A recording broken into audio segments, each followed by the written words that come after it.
स्वागत है आपका कहानी गाला में। तो आज हम सुनेंगे फैशन वाली मम्मी। तो चलिए शुरू करते हैं। एक बार की बात है, एक छोटे से सुंदर गांव में मीना अपनी माँ के साथ बहुत हंसी खुशी रहती थी। उनका गांव बहुत ही सुंदर था, जिसका नाम सुंदरपुर था। सुंदरपुर, जहाँ के हर कोने में हरियाली और खुशबू से भरी थी। यहाँ के लोग न केवल अपने गांव को सुंदर बनाए रखते थे, बल्कि सभी मिलजुल कर साथ रहते थे। वहाँ एक छोटे से घर में रहने वाली मीना अपनी माँ के साथ बहुत ही खुशी से जीवन बिता रही थी। मीना की माँ एक मिठाई की दुकान चलाती थी, जिसमें वह बहुत स्वादिष्ट और विभिन्न प्रकार की मिठाइयाँ बनाती थीं। उनकी दुकान की मिठाई केवल स्वादिष्ट ही नहीं, बल्कि उनमें एक अलग तरह की मिठास भी थी। इस छोटे से गांव की मिठाई की दुकान ने गांव वालों को अपनी तरफ आकर्षित करके रखा था। मीना एक सुंदर और समझदार लड़की, इस गांव की लड़की थी। उसकी माँ, जिनका नाम सुशीला था, गांव की प्रसिद्ध मिठाई दुकान संचालित करती थीं। सुशीला मीना की मम्मी नहीं, बल्कि गांव की फैशन वाली मम्मी के रूप में मशहूर थीं। उनके पहनावे, शैली और व्यवहार से गांव वाले बहुत प्रभावित थे। उनका फैशन खुद की संस्कृति को आगे बढ़ाना था, दूसरों की नकल करना नहीं था। इसलिए गांव की महिलाएं उनसे बहुत प्रभावित होती थी। एक दिन जब सुशीला और मीना दुकान में काम कर रही थीं, एक स्थानीय सांस्कृतिक कार्यक्रम में भाग लेने का निमंत्रण कुछ गांव के लोग उन्हें देने आए, जिसमें सभी महिलाएं खुद को सांस्कृतिक कार्यक्रम का हिस्सा बनाने का इरादा कर रही थीं। लेकिन सुशीला ने देखा कि बहुत से लोग संस्कृति के बारे में अच्छे से नहीं जानते थे।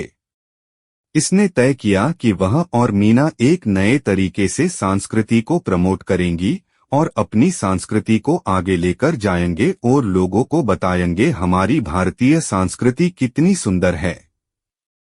फैशन वाली मम्मी ने मीना को बताया, बेटा, हमें इस सांस्कृतिक कार्यक्रम में भाग लेना चाहिए और लोगों को दिखाना चाहिए कि हमारी संस्कृति में कितनी खूबसूरती है। हमारी परंपरागत तरीका लोगों को प्रभावित करेगा और जीवन में खुशी का मार्ग बनाएगा। मीना ने खुशी खुशी स्वीकार किया और दोनों ने मिलकर एक प्यारी सी नृत्य प्रस्तुत करने का निर्णय किया। सुशीला ने एक नए डिजाइन की साड़ी और आभूषण पहना और मीना ने भी खुद को एक परंपरागत संस्कृति के रूप में सजाया। उन्होंने अपनी मिठाई दुकान को भी सुंदरता से सजाया और उसे एक संस्कृति का केंद्र बना दिया।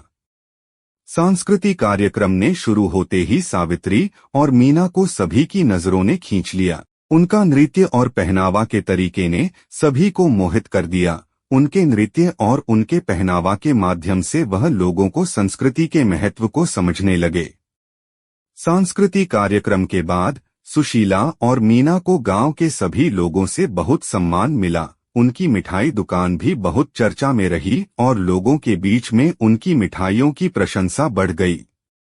मीना ने अपनी माँ से सीखा कि आपकी आत्मसमर्पण और आत्मविश्वास के साथ आप किसी भी क्षेत्र में चमक सकते हैं। वह ने देखा कि एक महिला एक साधारण दुकान को एक बड़े समाज के हिस्से में बदल सकती है और साथ ही अपनी संस्कृति का समर्थन कर सकती है।